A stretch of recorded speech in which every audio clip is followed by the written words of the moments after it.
Hello बच्चों, स्वागत है एक बार पुनः आप सबका एवियन कोचिंग सेंटर के यूट्यूब चैनल पर। तो आज से मैं नया सेशन स्टार्ट किया हूँ 2024-2025 बोर्ड एग्जाम के लिए नया सेशन। आज फिजिक्स फर्स्ट चैप्टर जो कि वैद्युत आवेश तथा क्षेत्र, तो आज इसकी शुरुआत हुई है और आज से आपको लगातार वीडियो मिलते रहेंगे। तो आप सब चैनल से जुड़ जाइएगा और हम आपके लिए सभी चैप्टर का, सभी विषय का, सभी टॉपिक्स को कवर कराऊंगा और साथ ही साथ आपको पीडीएफ नोट्स भी मिलेंगे। चलिए शुरुआत करते हैं आज की सेशन की। तो वैद्युत आवेश होता क्या है, पहले इसको हम समझते हैं। आवेश होता क्या है? आवेश किसी वस्तु का गुण होता है जिसके कारण वह किसी अन्य आवेश से आकर्षण या प्रतिकर्षण बल का अनुभव करता है या विद्युत या चुंबकीय प्रभाव का अनुभव करता है, आवेश कहलाता है। आवेश क्या है? आवेश किसी वस्तु का गुण है जिसके कारण वह क्या करता है, वो किसी अन्य आवेश पर आकर्षण या प्रतिकर्षण बल का अनुभव करता है। आवेश दो प्रकार का होता है, एक होता है धनात्मक आवेश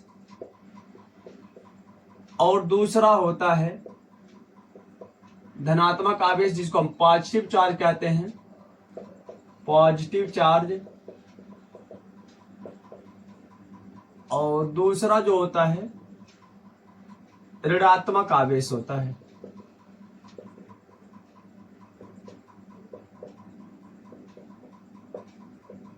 जिसे हम नेगेटिव चार्ज कहते हैं, नेगेटिव चार्ज कहते हैं। देखिए पॉजिटिव चार्ज क्या होता है? अगर कोई भी वस्तु है, कोई भी चालक है, अगर किसी वस्तु में इलेक्ट्रॉन की कमी हो रही है उसको हम धनात्मक आवेश बोलेंगे।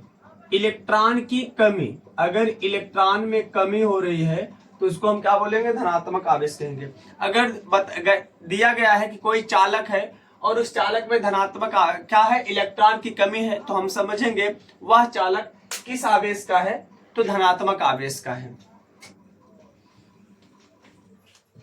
ठीक है।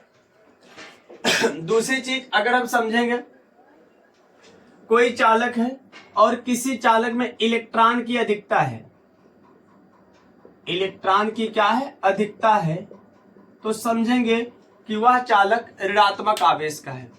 अगर इलेक्ट्रॉन की कमी आता है तो धनात्मक आवेश का कहलाएगा और इलेक्ट्रॉन की अधिकता आता है तो ऋणात्मक आवेश का कहलाएगा वह चालक। तो एक क्वेश्चन पूछा भी जाता है, एक नंबर का क्वेश्चन भी आता है, उसमें दिया रहता है कि न्यूमेरिकल्स आते हैं कि कोई चालक है, इसमें इलेक्ट्रॉनों की कमी है। अगर इलेक्ट्रॉनों की कमी है तो इसकी प्रकृति क्या होगी? तो आप याद रखना, अगर इलेक्ट्रॉन की कमी है तो उस पर धनात्मक आवेश होगा, अगर इलेक्ट्रॉन की अधिकता है तो ऋणात्मक आवेश होगा। क्योंकि कोई चालक होगा उसमें धनायन और ऋणायन जो होते हैं आपस में बराबर होते हैं। तो अगर दिया गया चालक में क्या है, इलेक्ट्रॉन कम हो गए हैं, इलेक्ट्रॉन कम हो गए हैं तो मतलब धनावेश ज्यादा होगा, प्रोटॉन ज्यादा होंगे। जब प्रोटॉन ज्यादा होगा तो वह कैसा होगा चालक? प्रकृति धनात्मक आवेश। अब वही उसी प्रकार से अगर कोई चालक है जिसमें प्रोटॉन और इलेक्ट्रॉन बराबर होते हैं, अगर उसमें इलेक्ट्रॉन की और अधिकता हो गई, इलेक्ट्रॉन और ज्यादा हो गया, तो कहने का मतलब उसकी प्रकृति कैसा हो जाएगा? ऋणात्मक आवेश हो जाएगा। इसमें कुछ मेन पॉइंट होते हैं, नोट पॉइंट है क्या? देखिए ये धनात्मक आवेश है, क्या है? ऋणात्मक आवेश। दोनों विपरीत प्रकार का आवेश है। अगर दोनों सेम प्रकार के आवेश हैं, एक दूसरे के पास हैं, तो वे एक दूसरे को प्रतिकर्षित करेंगे। कहने का मतलब समान प्रकार के आवेश में, समान प्रकार के आवेश में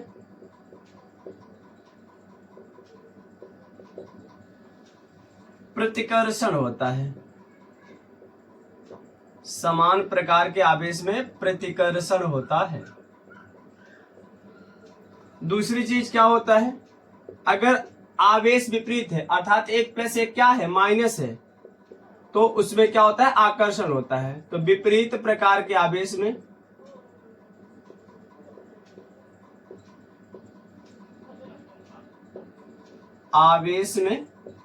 आकर्षण होता है।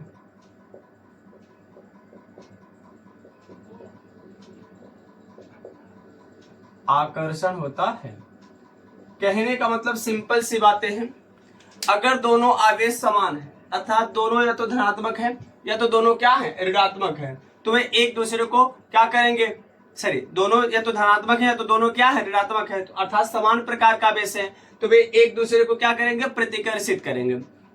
दूसरी चीज है, अगर विपरीत प्रकार का आवेश है, अर्थात एक आवेश धनात्मक है दूसरा आवेश ऋणात्मक है, तो वे एक दूसरे को क्या करेंगे, आकर्षित करेंगे। कहने का मतलब समान प्रकार के आवेश में प्रतिकर्षण बल लगता है और विपरीत प्रकार के आवेश में क्या लगता है, आकर्षण बल लगता है। और यहां से जो आवेश हम निकालते हैं, आवेश Q बराबर होता है N इंटू E। Q मतलब आवेश है, आवेश पर कितना चार्ज है, N माने इलेक्ट्रॉनों की संख्या, E माने एक इलेक्ट्रॉन पर कितना आवेश है। तो यहां से हम इस फार्मूला से निकाल सकते हैं। तो इतना नोट डाउन करिए, फिर हम आगे बढ़ते हैं।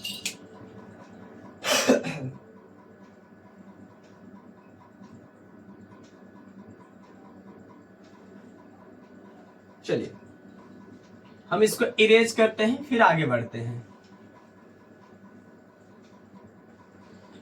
अब अगला टॉपिक हम देखते हैं, क्या होता है कूलाम का नियम। कूलाम का नियम, कूलाम्स लॉ। देखिए कूलाम का नियम क्या होता है, पहले इसको समझते हैं। अभी हमने देखा कि अगर समान प्रकार के आवेश हैं तो उनमें प्रतिकर्षण बल लगता है और विपरीत प्रकार के आवेश है उसमें क्या लगता है, आकर्षण बल लगता है। इसी के संबंध में एक वैज्ञानिक थे कूलाम ने, उन्होंने क्या दिया, एक नियम दिया।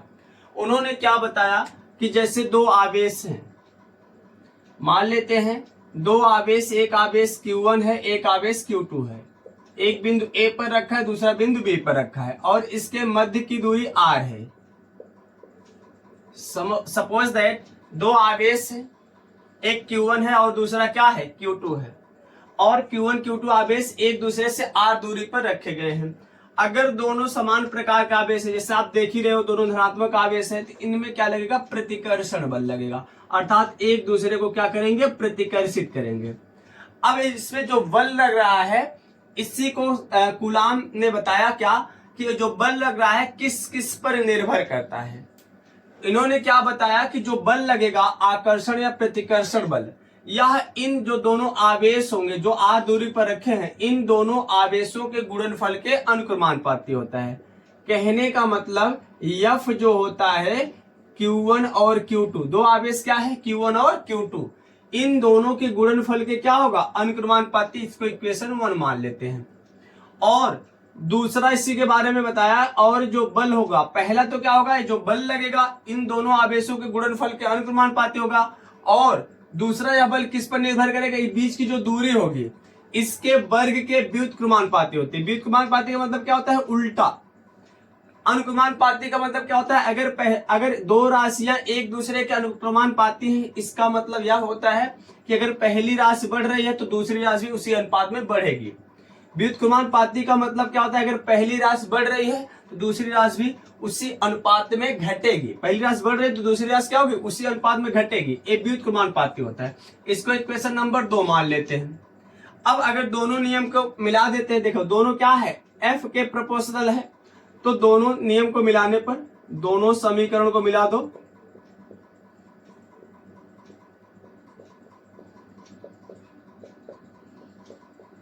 मिलाने पर क्या हो जाएगा, यहां पर F इज प्रोपोर्शनल टू, देखिए Q1 Q2 मल्टीप्लाई में है और 1/r² है, तो लिख सकते हैं क्या, Q1 Q2 बटे क्या हो जाएगा, r², क्योंकि जब मल्टीप्लाई करो Q1 Q2 गुणे 1/r² तो जाएगा Q1 Q2 बटे r²।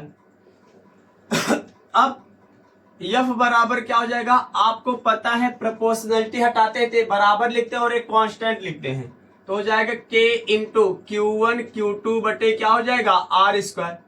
अब इसको सरलता से इसका मान ज्ञात करने के लिए K की वैल्यू फाइंड की गई यहाँ पर, क्या, K equal to 1/4 pi epsilon not रखा गया, जहां एप्सिलॉन नॉट जो होती है निर्वात की वैद्युतशीलता होती है। तो यहां से हम लिख सकते हैं F equal to 1/4 pi epsilon not Q1 Q2 upon क्या, r², और बल का मात्रक क्या होता है, न्यूटन होता है। यही हमारा कूलाम्स का नियम हो गया।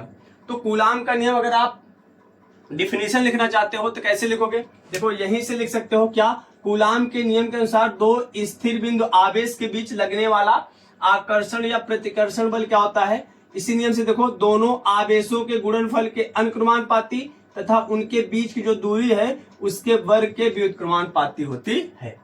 और साथ ही साथ जो यह बल होता है दोनों आवेशों को मिलाने वाली रेखा के क्या होता है, अनुदिश होता है। यही है कूलाम का नियम। इतना लिख देंगे थ्योरेटिकल में। क्या समझे आप कि कूलाम के नियम के अनुसार दो स्थिर बिंदु आवेशों के बीच लगने वाला आकर्षण या प्रतिकर्षण बल दोनों आवेशों के गुणनफल के अनुक्रमानुपाती होता है तथा उनके बीच की दूरी के वर्ग के क्या होता है, व्युत्क्रमानुपाती होता है। फिर यहां से हमने फाइंड किया कूलाम के नियम का formula F equal to 1/4 pi epsilon not Q1 Q2 बटे R स्क्वायर, जहां एप्सिलॉन नॉट क्या है, एप्सिलॉन नॉट निर्वात की वैद्युतशीलता है, निर्वात की वैद्युतशीलता। और ए भी वैल्यू पूछा जाता है यहाँ पर 1/4 पाई एप्सिलॉन नॉट की वैल्यू क्या होता है, याद रखना 9 गुणे 10 की घाते 9 न्यूटन मीटर स्क्वायर प्रति कूलाम स्क्वायर।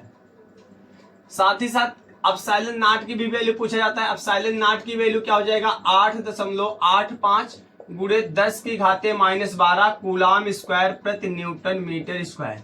ये चीजें आपको याद रखनी है। एक नंबर में क्वेश्चन पूछा जा सकता है जब आप कभी वाइवा देंगे, जब इस साल जब आप वाइवा देंगे 2025 में, तो वहां पर भी एक क्वेश्चन पूछा जा सकता है एग्जामिनर द्वारा 1/4 पाई एप्सिलॉन नॉट की वैल्यू बताओ, एप्सिलॉन नॉट की वैल्यू बताओ। बोर्ड एग्जाम में भी एक एक नंबर पे क्वेश्चन पूछा जाता है, तो इतना आप नोट डाउन करिए।